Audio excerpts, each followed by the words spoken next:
Hello everyone, myself Ketan Bausa, Assistant Professor in LJ Engineering College, Ahmedabad.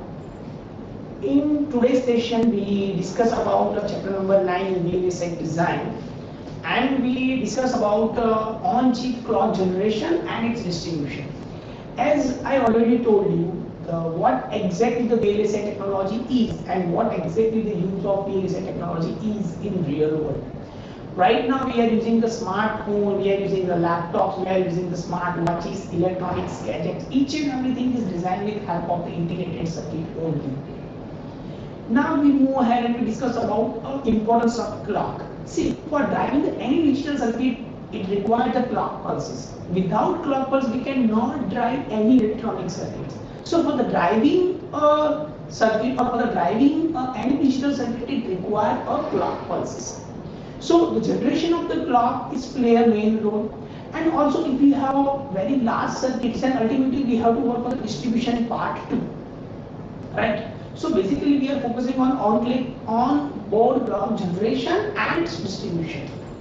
Now first of all we discuss about the different types of clock generation circuits. Means we discuss about the different types of clock generation. Means how we can generate the clock pulse. So first we can generate with help of the ring oscillator circuit, with help of the crystal oscillator circuit, generate a pair of non-overlapping clock signal from the clock. Means if you are working on the multiple number of clock, then we can generate it with help of the non-overlapping pulses. With help of the decoder based circuit, we can generate the clock pulse, and the decoder is play a main role to generate the different types of clock pulses too. So here we discuss about the different types of clock generation circuit. Ultimately, when we discuss about the microcontroller based circuit, when we discuss about the analog based circuit, then ultimately we can design the clock pulse using the decoder based circuit, or also we can design with help of a crystal based circuit too. Now, first we discuss about a ring oscillator circuit. What exactly the ring oscillator circuit is? Clock signals are the heartbeat of digital systems or digital circuit. As I already told you and you already know, when working with a clock pulse, it works as a heartbeat, because if you are not providing the clock pulse, then ultimately your circuit will not work, right? So it works as a heartbeat. Hence, the stability of the clock signal is highly important. Definitely, the stability of the clock is play a main role, because if your clock is not stable, then your circuit is not stable, and if your circuit is not stable, then ultimately you are not getting a proper output, right? So it play a main role. So clock signal should have a minimum rising and falling time specified by the duty cycles and the zero Q, or we can say that the clock Q. So ultimately, when we are talking about the ring oscillator circuit, then ultimately we are focusing on a clock signal and the rising and falling time of the circuit.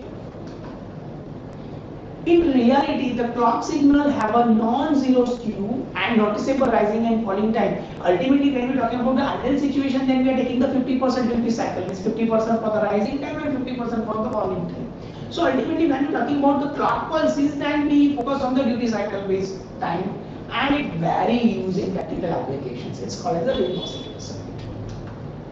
So in fact, as much as 10% of the mechanical cycle time is expected to allow the realistic clock skew in large computer systems. Basically, when we're talking about the computer-based system, then it plays a main role to drive a circuit and to drive different types of large computer-based systems for allowing the circuit to be turned on. Basically, 10% is a mechanical cycle time, means we have to provide minimum 10% time to the clock pulses whenever we try to execute the code.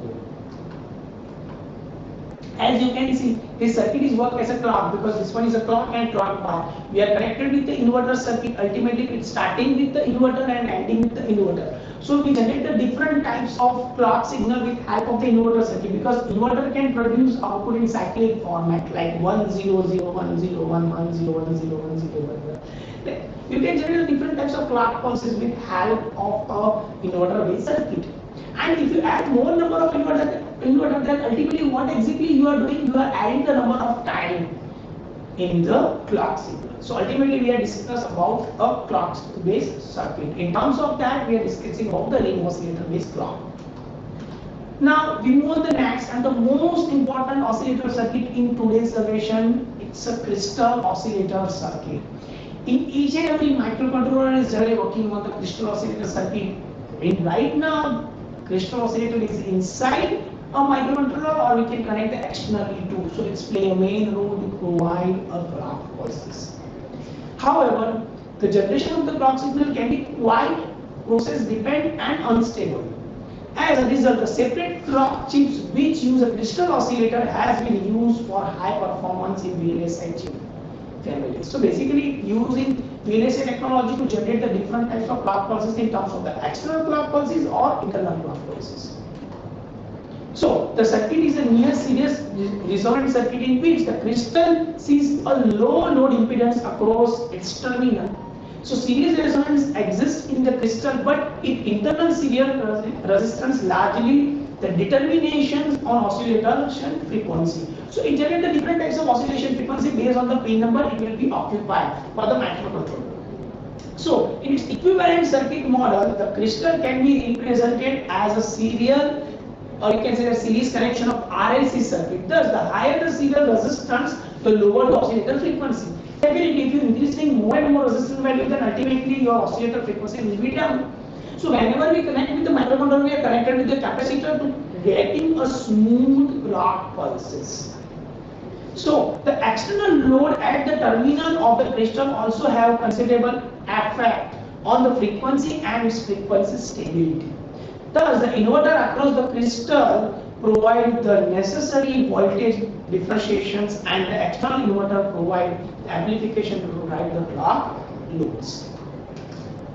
As you can see, this one is a circuit. We are connected with the crystal, we are connected with the inverter, we are connected with the resistance value and the capacitor to provide the smoothing of the circuit. If you are connected the capacitor, then it provides a smooth curve pulses. If you are connected the resistance value, then ultimately we can change the amount of frequency too.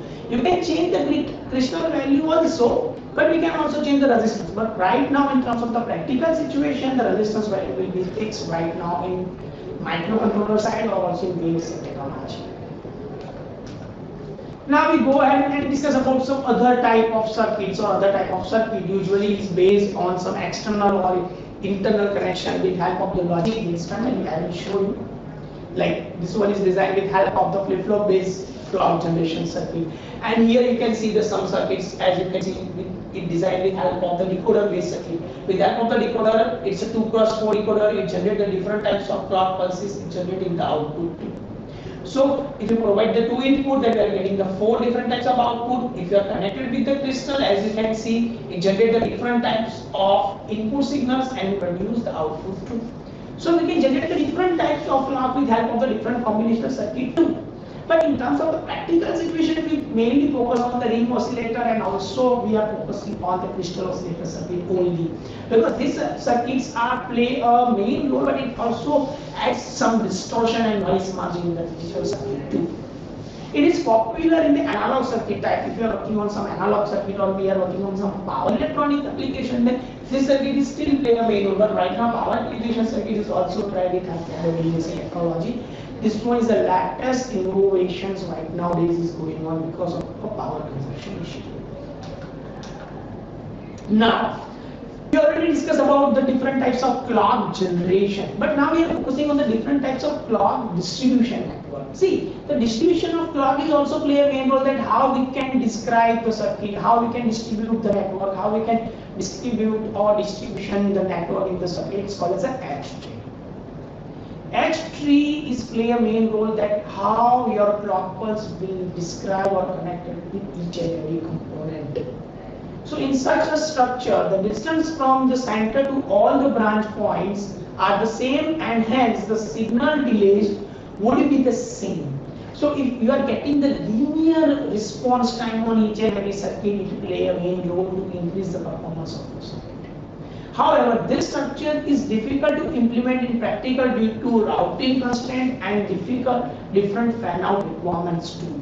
So basically, it plays a main role to distribute the clock signals in each and every circuit.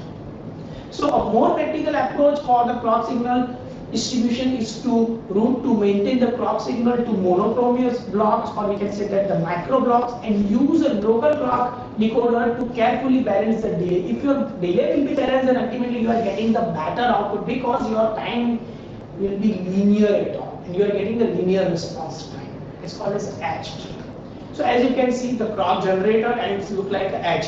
You can see it look like a large edge, then each and everywhere you can see the edge, because with help of the edge you can see that your clock will be distributed in linear manner and you are getting the proper outcome of the circuit to which it's not any latency issue, or you can say that the response time issue is. So the reduction of the clock skew, which are cases by the different types of clocks, either arriving time or changing the time. So in this type of the circuit, we are getting the better output with help of the H-tree based circuit. So in addition, the uniform clock distribution H-tree network and the local skew balancing, a number of new computer-aided design technique has been developed to automatically generate the layout and optimum clock distribution network with zero skew. See, practically we have tried to maintain a clock skew zero, because if it is zero, then we are getting the better output, we are getting the better accuracy in terms of the result point of view. So our main objective is that we have to generate the different types of clock pulses, and also we have to manage it, we have distributed in linear manner.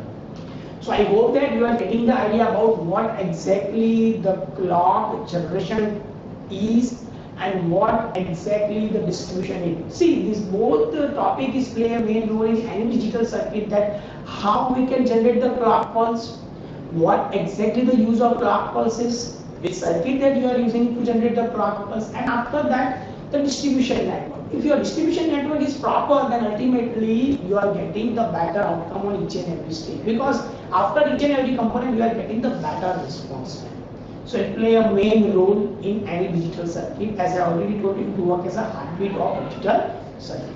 So I hope that you are getting the idea about generation and distribution. Still, if you have any doubt, then you can tell me or you can contact me on my email ID. So thank you for watching.